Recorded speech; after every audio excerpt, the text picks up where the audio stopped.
Good morning, Ian. Good morning, Jackson. Welcome back to the vlog. We're on our way to Cuesta College, where this guy goes to school. He has to go to school today. I'm gonna do some school at his school from my online school. And, but yeah, I also think I haven't even mentioned this, but Ian and I go way back. We've been racing bikes together since we were juniors. Since we probably met when we were first like 13 or something. Yeah, probably.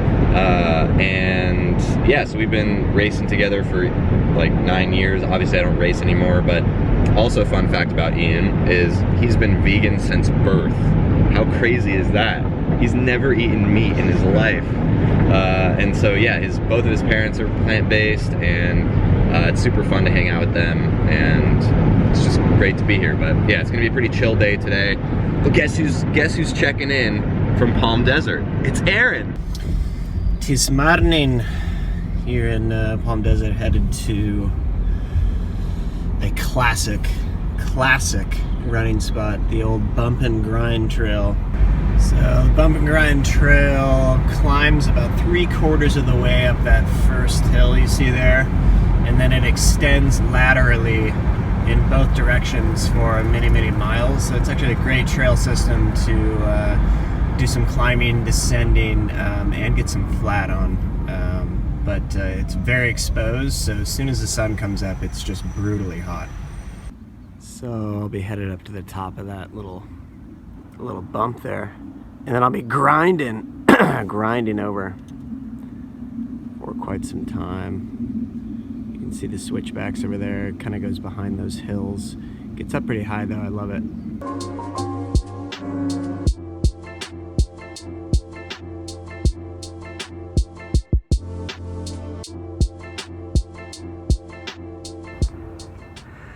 Gonna make my way right up those switchbacks there, and it stops about right here and cuts over.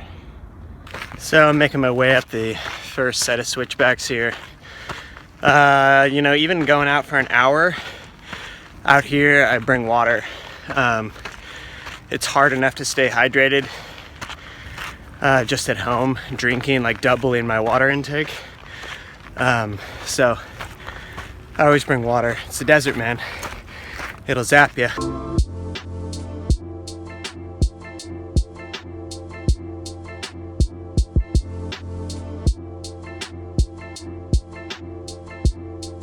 All right, finish that off with a nice 4-minute sublactate threshold effort. That's great, feels good on the legs, even though my legs are kind of trashed from doing squats yesterday. But great run, short, hot, beautiful area. Thanks for coming along, guys.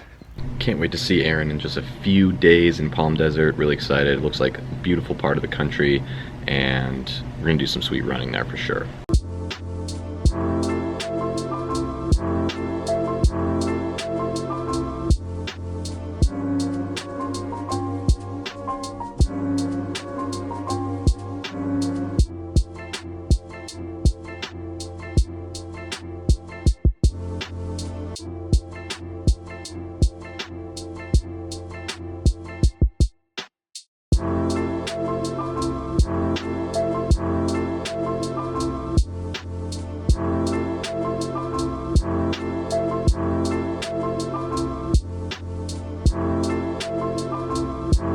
Productive day, productive morning. Yeah. Just having a nice little afternoon spin through the vineyards. But I don't know about you, Ian. I'm ready for some science. Me too. Science.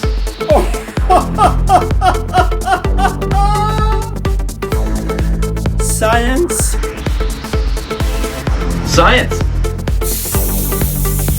Science.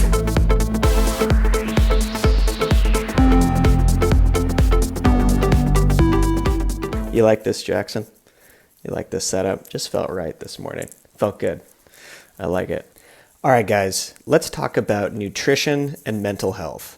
So this is a big topic, and it's something important to discuss. So let's get to the bottom of it. Now, we've known for decades that people, anecdotally, that people who switch over to a more plant-centered or totally plant-based diet just feel better. They have better mood states. They seem to have less anxiety, less depression. But is there anything really to that? Well, now we actually have some fantastic randomized controlled trials and meta-analyses actually showing that when people switch over to plant-based diets, they do have much lower rates of anxiety, lower rates of depression, higher rates of productivity, less suicide. All of those things are real. But why? What is going on? Is there a mechanism of action involved here? And what we think may be part of the picture here is arachidonic acid. Now, arachidonic acid is interesting. It's actually an omega-3 fatty acid, but it's a long-chain omega-6 fatty acid that is actually a primary substrate for the production of inflammatory cytokines. And the inflammatory cytokines that are produced from arachidonic acid cause neuroinflammation. And one of sort of the prevailing theory in mental health now is that inflammation, just like inflammation is sort of a primary pathology of a lot of chronic diseases, neuroinflammation may be responsible for depression and anxiety and things like that. And so we've been able to narrow it down, and we know that when you remove arachidonic acid from the diet, boom, you see a stepwise increase in better mood states, less anxiety, less depression, less suicide, et cetera, et cetera. So where are people getting arachidonic acid from? So the primary sources of arachidonic acid in the American diet are actually chicken and eggs. Those have the highest concentrations of that long-chain omega-6 fatty acid. So if you simply remove chicken and eggs from your diet, you may actually feel a lot better. And now we know with good studies that this is true. When you just remove those two sources, people seem to feel a lot better. So we can demonstrate this empirically now, that when you make dietary shifts towards more plant-based or totally plant-based, in many cases, you may be able to significantly improve mental health states, or actually in some cases cure anxiety and depression for some people. Get out there.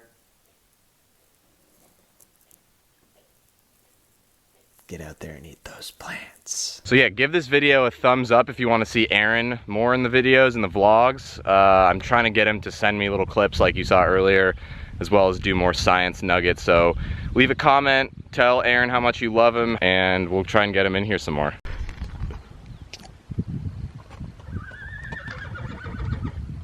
Look, they're coming out of the barn. I think we're disturbing the peace here.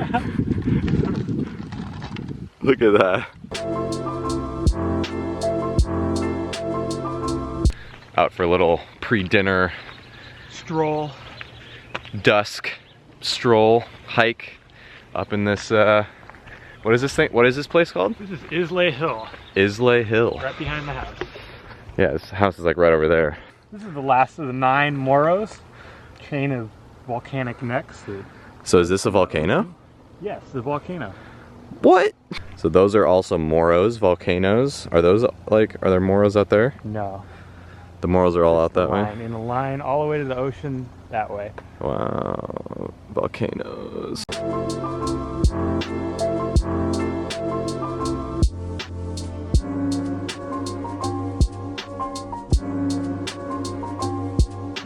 So we're back, we're doing a little dinner, potato fries, brown rice in this really old school but awesome rice cooker.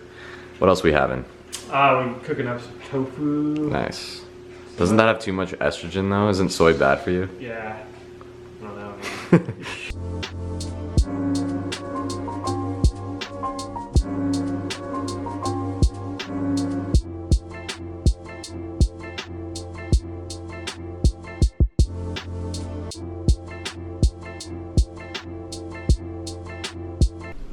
This is how 2 plant-powered athletes prepare for a big ride tomorrow. Probably too much fiber though. Broccoli, guac, tofu, potatoes, greens, You beans. didn't have ketchup there, Jackson? I got ketchup. You have some potatoes with that ketchup? And of course, a huge jar of nutritional yeast. It's always on the table here. Just drink it, yeah. Going in for round 2. Okie dokie artichokes. Another big day ticked off, but I think we have an even bigger day tomorrow. Ian and I are planning on doing a century, 100 miles, so it's going to be a big day, and I'm excited. It's going to be amazing, but I'm pretty tired. It's pretty late. Gonna hit the sack and talk to you guys tomorrow. Today I'm just super grateful for the sun. It's been so good to actually feel the sun on my legs and my arms outside, and it recharges me. It gives me so much energy, and I've missed it. So yeah, I will see you tomorrow for another epic day here in San Luis Obispo, my last full day. And until then, go eat some plants and do some epic shit. See ya.